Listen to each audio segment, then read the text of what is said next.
Hello. ഇന്നത്തെ video നമ്മുടെ morning skin care റൂട്ടീനാണ്. അപ്പോൾ ഞാനിപ്പോൾ ഹോസ്റ്റലിലായതുകൊണ്ടാണ് വോയിസ് ഓവർ കൊടുക്കുന്നത്. ഫുൾ അപ്പുറത്തും കലപ്പില സൗണ്ടാണ്. അപ്പം നിങ്ങൾക്കത് ഇറിറ്റേറ്റഡ് ആവണ്ട, പിന്നെ എൻ്റെ വോയിസ് ക്ലിയർ ആയിട്ട് കേൾക്കാൻ വേണ്ടിയിട്ടാണ് കേട്ടോ. അപ്പോൾ ഞാൻ ഫേസ് ആദ്യം ക്ലെൻസ് ചെയ്തതിന് ശേഷം നമ്മുടെ ഗുഡ് വൈബ്സിൻ്റെ ഗ്ലോ ടോണറാണ്, കുക്കമ്പറിൻ്റെ മെയിൻ ഇൻഗ്രീഡിയൻറ്റ് കുക്കമ്പറാണ്. അത് ഫേസിൽ നെക്കിലൊന്ന് സ്പ്രേ ചെയ്ത് കൊടുക്കുകയാണ്. അത് കഴിഞ്ഞിട്ട് നമ്മുടെ ഫിംഗേഴ്സ് വെച്ച് അതൊന്ന് ടാപ്പ് ചെയ്ത് കൊടുക്കുകയാണ് കേട്ടോ. ഇത് നമ്മുടെ സ്കിന്നെ എപ്പോഴും ഗ്ലോ ആക്കി വെക്കാനും ബ്രൈറ്റ് ആക്കി വെക്കാനും സ്മൂത്ത് ആക്കിയിട്ട് വെക്കാനൊക്കെ ഹെൽപ്പ് ചെയ്യും. അതിനുശേഷം ഞാൻ പിന്നെ യൂസ് ചെയ്യുന്നത് നമ്മുടെ ഹൈഡ്രേറ്റിംഗ് ഗ്ലോ ഫേസറാണ്. അതും ഗുഡ് വൈബ്സിൻ്റെ തന്നെ. റോസ് ഹിപ്പാണ് മെയിൻ ഇൻഗ്രീഡിയൻറ്റ്. പിന്നെ ഒരുപാട് വിറ്റാമിൻസ് ഇതിൽ ഇൻക്ലൂഡഡ് ആണ് കേട്ടോ. അതുകൊണ്ട് തന്നെ നമ്മുടെ സ്കിൻ എപ്പോഴും ഭയങ്കര ഗ്ലോ ആക്കി വെക്കാനായിട്ട് ഇത് മെയിൻ ഫാക്ടറാന്ന് പറയാം എൻ്റെ സ്കിൻ കെയറിൽ. എൻ്റെ സെൻസിറ്റീവ് സ്കിന്നാണ് കേട്ടോ, ഓയിൽ ടു സെൻസിറ്റീവ് ആണ്. അപ്പം ഞാൻ ഉപയോഗിക്കുന്ന കുറേ പ്രൊഡക്ട്സൊക്കെ ഓൾ സ്കിൻ ടൈപ്പാണ്, പിന്നെ ചിലത് മാത്രമാണ് സെൻസിറ്റീവ് സ്കിന്നുള്ളൂ. അപ്പോൾ ഇത് ഓൾ സ്കിൻ ടൈപ്പാട്ടോ. ഇത് കുറച്ചൊരു എന്താ പറയുക, ഓയിൽ പോലെയാണ്. പക്ഷേ എനിക്ക് തോന്നിയിട്ടുണ്ട് ഓയിൽ സ്കിന്നിനും ഇത് സ്യൂട്ടാവുന്നതാണ്. എല്ലാ സ്കിന്നിനും ഇത് മാച്ച് ആയിരിക്കും. അപ്പോൾ നിങ്ങളത് യൂസ് ചെയ്ത് നോക്കിയൊക്കെ നമ്മുടെ ഫേസ് നല്ല രീതിയിൽ ഗ്ലോ ആവാനായിട്ട് ഹെൽപ്പ് ചെയ്യും കേട്ടോ. ഇതെൻ്റെ 4ാമത്തെ 5ാമത്തെ ബോട്ടിലാന്ന് തോന്നുന്നത്. എനിക്ക് അത്രയും എൻ്റെ ഫേവറേറ്റ് ആയിട്ടുള്ള സെറാണത്. അതിനുശേഷം ഞാൻ ഉപയോഗിക്കുന്നത് നമ്മുടെ സെറ്റഫിലിൻ്റെ മോയ്സ്ചറൈസറാണ്.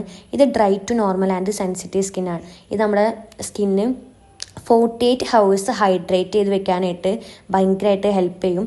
ഇതെൻ്റെ ഫേവറേറ്റ് മോയ്സ്ചറൈസറാണ്. എനിക്ക് തോന്നുന്നത് ഞാനതൊരു 2 years ആയിട്ട് കണ്ടിന്യൂസ്ലി യൂസ് ചെയ്യുന്ന ഒരു മോയ്സ്ചറൈസറാണ്. ഇത് യൂസ് ചെയ്ത് കഴിയുമ്പോൾ എനിക്ക് സ്കിന്നൊന്ന് കുറച്ച് ഡള്ളായ പോലെ തോന്നും. പക്ഷേ ഭയങ്കരമായിട്ട് മോയ്സ്ചറൈസ് ചെയ്ത് വെക്കാനായിട്ട് നമുക്ക് ഹെൽപ്പ് ചെയ്യും കേട്ടോ. ഡ്രൈ സ്കിന്നൊക്കെ ഏറ്റവും അടിപൊളി മോയ്സ്ചറൈസറാണ്. സെൻസിറ്റീവ് സ്കിന്നും ആണെങ്കിലും ഡ്രൈ ടു നോർമൽ സ്കിന്നുമാണ് ഇത് കൂടുതൽ മാച്ചായിട്ട് എനിക്ക് തോന്നിയിട്ടുള്ളത്. ഓയിൽ സ്കിന്നിന് സെറ്റഫിലിൻ്റെ അത്ര എനിക്ക് മാച്ചായിട്ട് തോന്നിയിട്ടില്ല. അത് കഴിഞ്ഞിട്ട് ഞാൻ പിന്നെ യൂസ് ചെയ്യുന്നത് നമ്മുടെ അണ്ടർ ഐ ക്രീമാണ്, ഐ ബ്ലിസിൻ്റെ. ഇതും ഞാനിപ്പോൾ ഒരു കണ്ടിന്യൂസ്ലി യൂസ് ചെയ്യണതല്ല, ഒരു 1 month അങ്ങോട്ട് ആയിട്ടുള്ളൂ.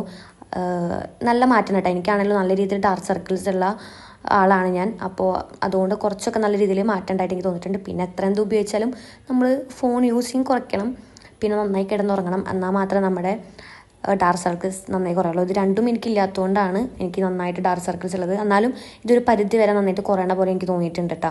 അപ്പോൾ ഞാനിത് കുറച്ച് നമ്മുടെ കയ്യിൽ കുറച്ച് മതി കേട്ടോ, വളരെ കുറച്ച് മതി. അത് ജസ്റ്റ് കണ്ണിൻ്റെ അവിടെ നമ്മൾ ജസ്റ്റ് ഒന്നിങ്ങനെ ഡോട്ടായിട്ടാണ് അപ്ലൈ ചെയ്യണത്. അത് കഴിഞ്ഞിട്ട് ജസ്റ്റ് നമ്മളിങ്ങനെ മസാജ് ചെയ്ത് കൊടുക്കുകയാണ്. ഭയങ്കര സ്മൂത്തായിട്ടാണ് മസാജ് ചെയ്യുന്നത്, കാരണം അത്രയും സോഫ്റ്റ് ആയിട്ടുള്ള സ്കിന്നാണ് നമ്മുടെ ഐയുടെ ഭാഗത്ത്. അപ്പോൾ അത്രയും സോഫ്റ്റ് ആയിട്ട് നമ്മളിങ്ങനെ മസാജ് ചെയ്ത് കൊടുക്കാം. അതിൻ്റെ തന്നെ അത് അബ്സോർവ് ആണായിരുന്നു അങ്ങനെ മസാജ് ചെയ്യാം കേട്ടോ. അത് കഴിഞ്ഞിട്ട് നമ്മുടെ സൺസ്ക്രീൻ എന്ന് പറയുന്നത് ഇബയുടെ സൺസ്ക്രീനാണ്. ഇതും ഞാനൊരു 2 years ആയിട്ട് കണ്ടിന്യൂസ്ലി യൂസ് ചെയ്യണ ഒരു സൺസ്ക്രീനാണ്. ഇത് ഓൾ സ്കിൻ ടൈപ്പാട്ടോ. എല്ലാ സ്കിന്നും അടിപൊളിയായിട്ട് മാച്ച് ആവുന്ന ഒരു സൺസ്ക്രീനാണിത്. ഇത് SPF 15 ആണിത്. ഇത് വൈറ്റ് കാസ്റ്റ് ഇല്ല, പിന്നെ വാട്ടർ റെസിസ്റ്റൻ്റ് ആണ്. ഇത് മാറ്റ് ഫിനിഷ് ആണ്, പിന്നെ SPF 15 ആണ്. പിന്നെ എനിക്ക് തോന്നുന്നു ഒരു 4 to 5 hours ഒക്കെ ഇത് നിൽക്കാറുണ്ട്. അത് കഴിഞ്ഞിട്ട് നമ്മൾ രണ്ടാമത് അപ്ലൈ ചെയ്ത് കൊടുത്താൽ മതി. ഇത് പിന്നെ മാറ്റ് ഫിനിഷാണ് കേട്ടോ. അതുകൊണ്ട് തന്നെ നമ്മുടെ സ്കിൻ ഭയങ്കര ബ്രൈറ്റ് ആയിട്ട് ഇരിക്കുന്ന പോലെ എനിക്ക് തോന്നാറുണ്ട്. ഞാനിപ്പോൾ വെയിലുള്ളപ്പോൾ മാത്രമല്ലാത്തപ്പോഴും വൈകുന്നേരം ഒക്കെ ഇതിട്ടിട്ടാണ് പുറത്തേക്ക് ഇറങ്ങാറുള്ളൂ, കാരണം നല്ലൊരു മാറ്റ് ഫിനിഷ് ലുക്ക് ഇത് തരുന്ന പോലെ എനിക്ക് തോന്നാറുണ്ട്.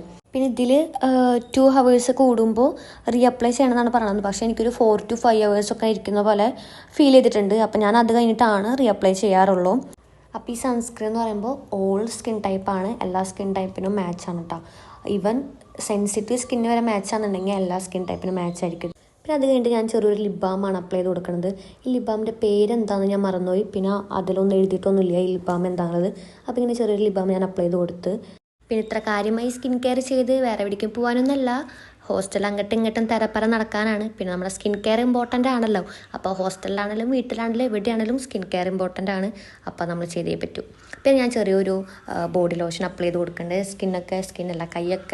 കയ്യിലെ സ്കിന്നൊക്കെ ഭയങ്കരമായിട്ട് ഡ്രൈ ആവണം അപ്പോൾ എനിക്ക് തോന്നി ഇപ്പോഴത്തെ ക്ലൈമറ്റിൻ്റെ. അപ്പോൾ ഞാൻ ചെറിയൊരു ബോഡി ലോഷനൊക്കെ ഒന്ന് അപ്ലൈ ചെയ്ത് കൊടുത്ത്. അപ്പോൾ ഇത്രയും 3, 4, 5 പ്രൊഡക്റ്റ് ഒക്കെ വെച്ചുള്ള ചെറിയൊരു മോർണിംഗ് സ്കിൻ കെയർ റൂട്ടീനാണിത്. അപ്പോൾ ഇത്രയുള്ള വീഡിയോ. Okay, by.